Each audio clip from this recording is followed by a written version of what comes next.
Hi everybody. Welcome to our course, Write Professional Emails in English. Since this is our first lesson, we'll take the basic parts of a professional email and focus on some things you should do and some things you should avoid. By the end of this lesson, you'll have a good understanding of how a basic English email is organized. The first thing I want you to think about is your current email. What does it look like? Is it business appropriate? In other words, is this an email you can use when applying for a new job or making an important business contact? So, here's your first do. Make sure you have an email address that is professional looking.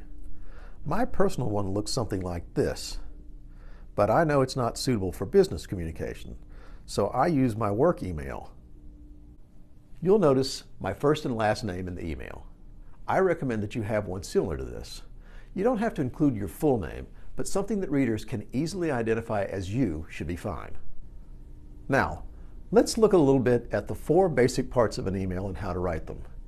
These four are the subject line, the greeting, the email text, and the closing. These may seem overly simple, but looking at each part and examining it closely is well worth the effort. We always write a subject line in our heading. This is the first thing we always do when writing an email. It should introduce the topic of the email and get readers' minds focused. Let's look at a couple of examples.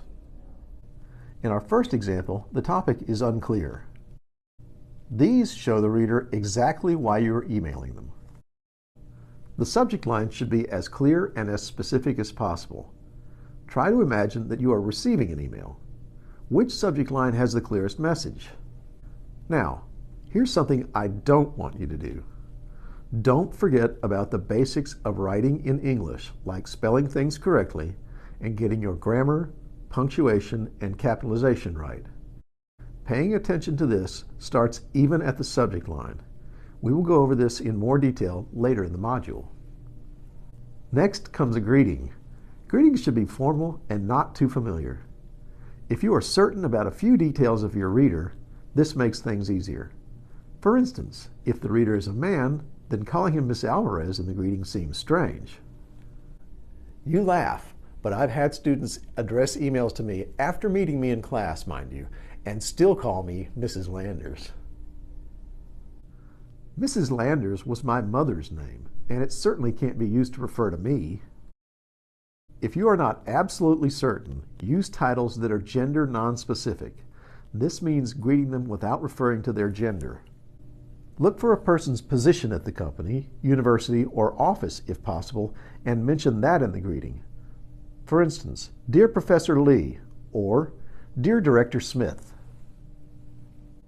If gender is the only information you have about the reader, then Dear Sir or Dear Madam will work.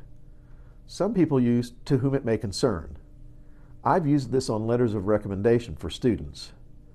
You can also use it if you're addressing a company like FedEx, a bank, or an airline. If you're addressing a group, you could use greetings like these. Now let's turn to the email text, which is the third but largest part of your email because it includes the main message and all necessary details. Here's another don't.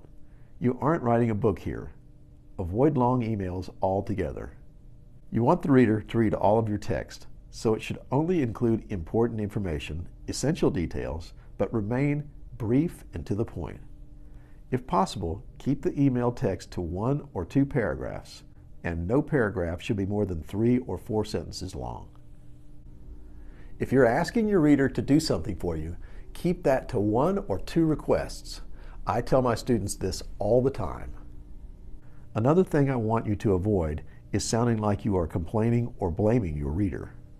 This puts the reader on the defensive and makes them less likely to do what you're asking of them. If you ask about something that is incomplete, a trick I use is what I call self-blaming. For instance, if your email is an order or an application that has not gotten a response, your email should say something like, "Perhaps my order was incomplete," or "Perhaps I left something out of my package," rather than complain about the situation.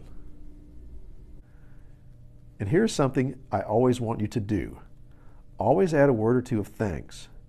When you make a request for information or action, you're asking someone to do something for you.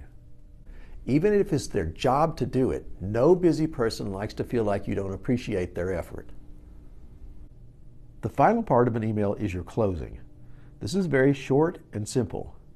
Just add regards or best regards and leave it at that. This is a professional email, so no more than that is needed. This is followed by the signature, your first and last name only. No title, just your name. Add any contact information your reader will need to communicate with you.